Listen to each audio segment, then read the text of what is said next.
நமஸ்காரம். ஏதோ ஒரு தப்பு செய்து விட்டோம்னு வைத்துக் கொள்வோம். எப்பேற்பட்டவருக்கும் நடக்கக்கூடியது. நாம் செய்தது குற்றம் என்று உணர வேண்டும்.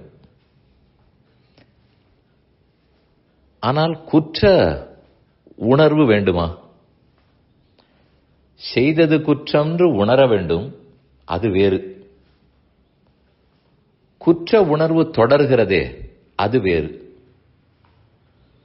இந்த ரெண்டில் எது வேண்டும்? இந்த காலத்தில் செய்தது குற்றம்னு தெரிவதோ, குற்றமாகிவிட்டதே என்கிற உணர்வு தொடர்வதோ மிக அரிது. செய்வதையெல்லாம் செய்துவிட்டு நான் ஒரு தப்பும் செய்யவில்லை, நான் என்ன செய்கிறேனோ அது சரிதான், இப்படி வாதாடுவதே வழக்கமாகிவிட்டது. அல்லது நாம் குற்றம் செய்தால் செய்தாயேன்னு கேட்டால் நீ செய்யவில்லையான்னு திருப்பி கேட்டு விடுவது. அல்லது அவர் செய்தாரே அவரை கேட்டாயா என்று திசை திருப்புவது. நாம் செய்ததை பற்றி கேட்டால் அதை பற்றி பதில் சொல்ல வேண்டும். இன்னொருத்தர் செய்தாரேன்னு சொல்வது அது தனி கேள்வி, தனி விஷயம். இது ஆத்ம பரிசோதனத்து இருந்தால்தான் புரியும். சரி, குற்ற உணர்வு வேண்டுமா? வேண்டாம். ஆனால் ஒரு செய்தது தவறு என்றால் அந்த தவறு திருத்தப்பட வேண்டும். அதற்கு சில ஸ்டெப்ஸ் சொல்லுகிறார்கள்.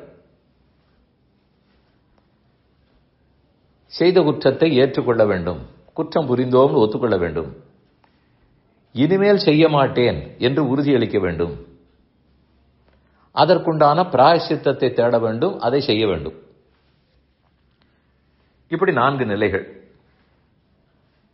இதில் முதல் நிலையே செய்த குற்றத்தை ஒத்துக்கொள்ளுதல். ரிப்பெண்ட் பண்ணீரான்னு கேட்பார்கள். ஆமாம், ஐ ரிப்பெண்டட். அந்த ரிப்பெண்ட் பண்ணுவது தானே குற்ற உணர்வு. அப்படி எடுத்துக்கொள்ள வேண்டாம். குற்றத்தை உணர்ந்தேன்னு சொல்லுவதற்கும் குற்ற உணர்வோடு தவிக்கிறேன்னு சொல்லுவதும் ரெண்டும் வெவ்வேறு.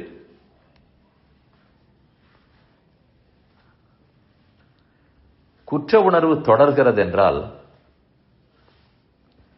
பிராயச்சித்தம் தேடாமலே கூட தொடரும். பண்ண தப்புக்கு நிவாரணம் தேடி இருக்க மாட்டோம், ஆனால் குற்ற உணர்வு மட்டும் பாடாகப்படுத்தும். குற்ற உணர்வே இல்லாமல் பிராயச்சித்தம் நிவாரணம் தேடியும் முடித்து விடலாம். ஆமாம், நடந்தது, ஒத்துக்கொள்கிறேன். அதற்கு மேல் எனக்கு குற்ற உணர்வெல்லாம் இல்லை, பிராயச்சித்தம் தேடுகிறேன், இனிமேல் செய்ய மாட்டேன்னு சொல்லுகிறேன். தைரியமாக எதிர்கொள்ள வேண்டும். அது ஒத்துக்கொள்ளத்தக்கது. குற்ற உணர்வோடு இருந்தால் அப்ப துன்பம் தொடரும். செய்த குற்றத்தை உணர்ந்து பிராயச்சித்தமும் தேடின பிற்பாடு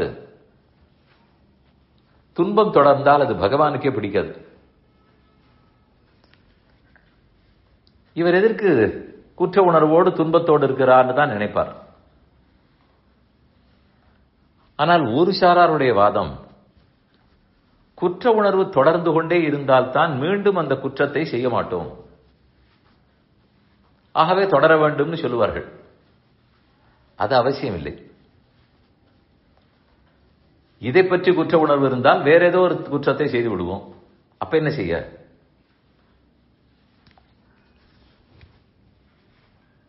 குற்ற உணர்வு இருந்தால் அடுத்த ஒரு நல்ல செயலை இறங்கி ஊக்கத்தோடு செய்ய மாட்டோம்.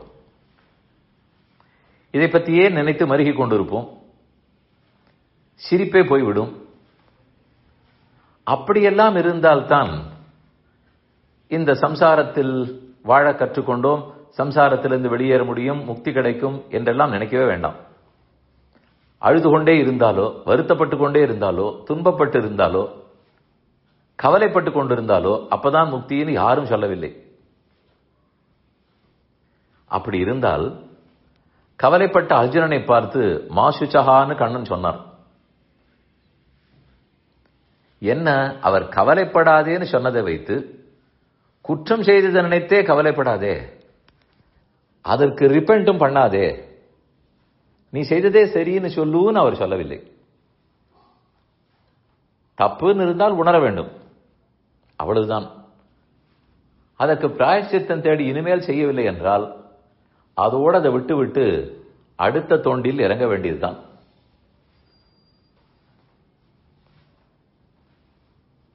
அகம் துவா சர்வ பாபேபியோ மோக்ஷயிஷ்யாமி மாசுச்சஹா, நான் உன்னை எல்லா பாபங்களில் நின்று விடுவிக்கிறேன், சோகப்படாதே. அவர் அப்படி சொல்லி இருக்கிறதுனாலே நம் இஷ்டப்படி நடக்கலாம்னு அர்த்தம் கிடைக்கும். அப்படி இல்லை. நடக்க வேண்டிய முறைப்படி நட. முன்னால் செய்த பாபங்கள் இருக்கலாம், அதை நான் துடைத்து விடுகிறேன். அதை நினைத்தே மருகிக் கொண்டிருக்காதே. எனக்கு வழி இல்லையே, விதி இல்லையே என்று கவலைப்படாதே, நான் இருக்கிறேன் என்றுதான் கண்ணன் சொல்லுகிறார். அதனால் நாமே குற்ற உணர்வோடே முகமே களை இழந்து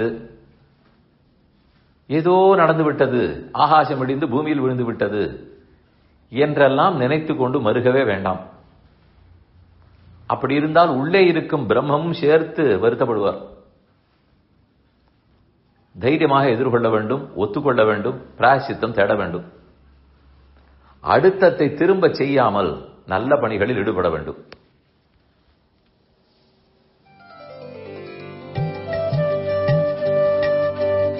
இந்த என் பணி ஆடியோவை உங்களுக்காக வழங்கியவர் வேலுக்குடி ஸ்ரீ கிருஷ்ணன் சுவாமி.